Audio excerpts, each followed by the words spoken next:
In the heart of Central Africa, the Democratic Republic of Congo has once again found itself at the center of a conflict that refuses to fade away.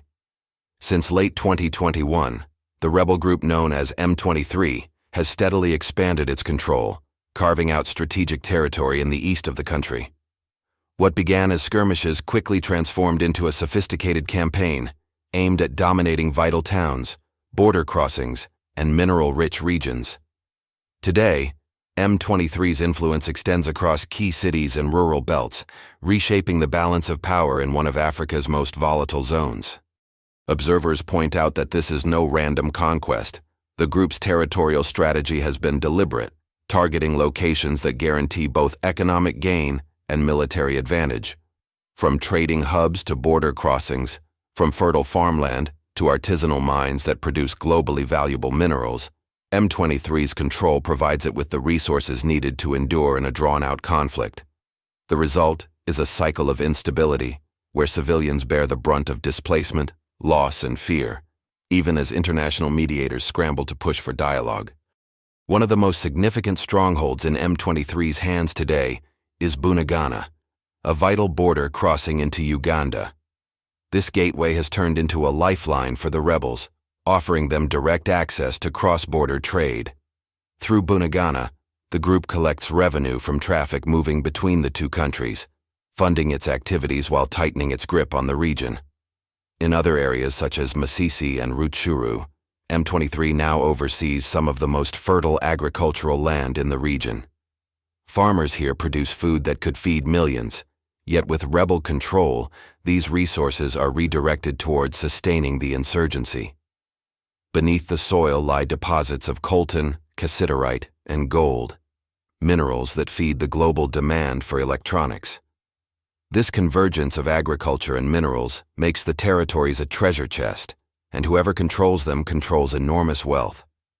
The Congolese government, alongside pro-government militias such as the Wazalendo, has struggled to reclaim these zones. While the Wazalendo maintain influence in rural stretches of North Kivu, the reality is that M23 has imposed a parallel administration in areas under its control. Taxes are collected, local laws are enforced, and in some towns, the rebels have even established a semblance of order in a bid to win over residents. Yet, beneath this fragile surface, insecurity persists.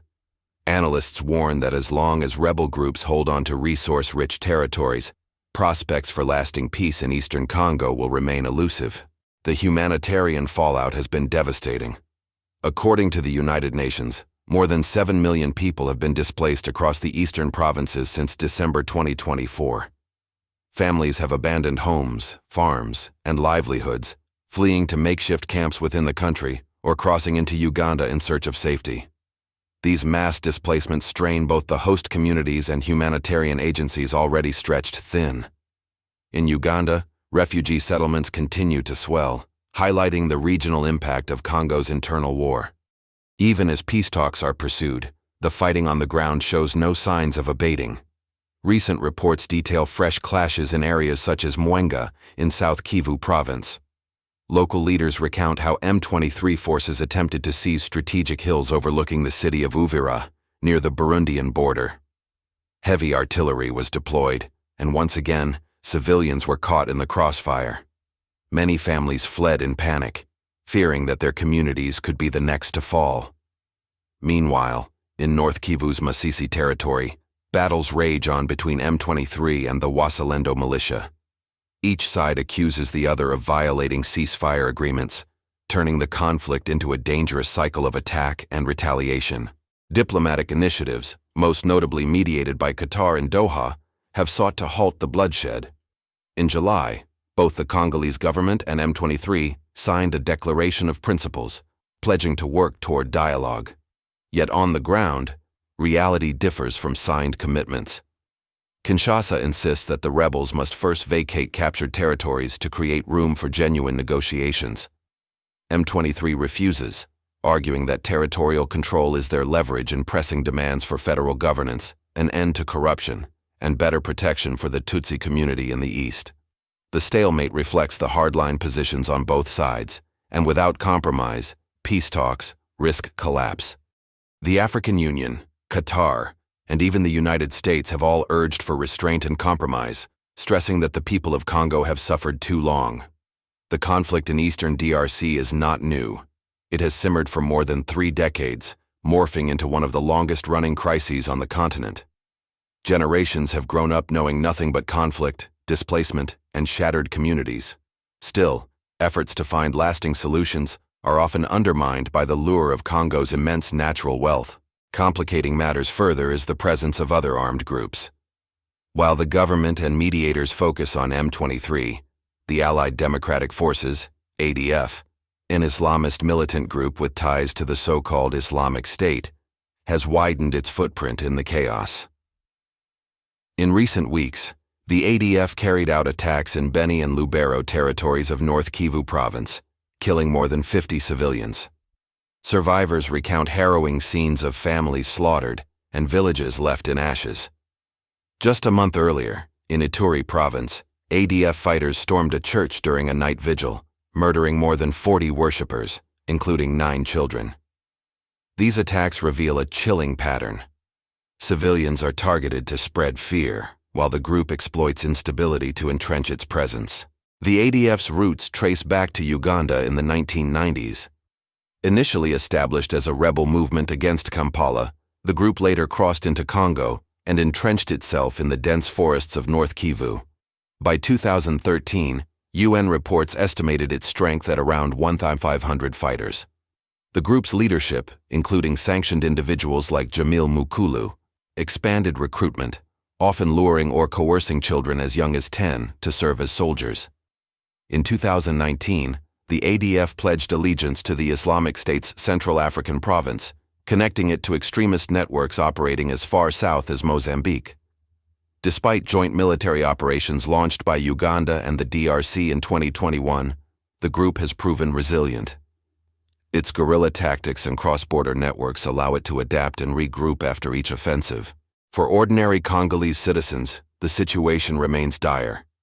Villages are emptied overnight, schools and hospitals close, and the economy of entire regions collapses.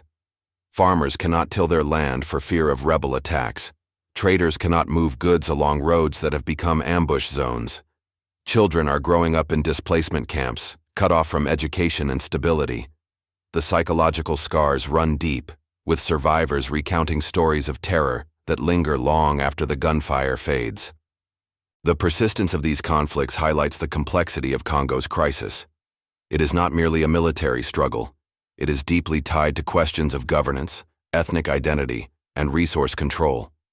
Peace efforts falter not only because of political disagreements but also because the wealth under Congo's soil continues to fuel competing interests, both local and international.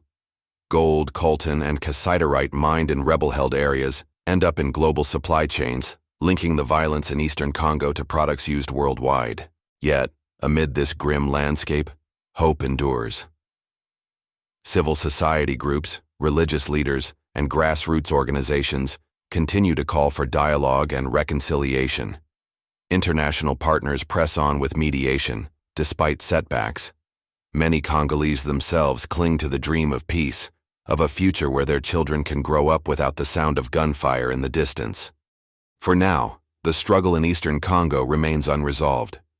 M23 and ADF continue to hold ground, displacing millions and destabilizing the wider region. The fate of ongoing peace talks in Doha hangs by a thread, threatened by renewed violence and uncompromising demands. But history shows that even the most entrenched conflicts can find resolution with persistence, goodwill, and courage.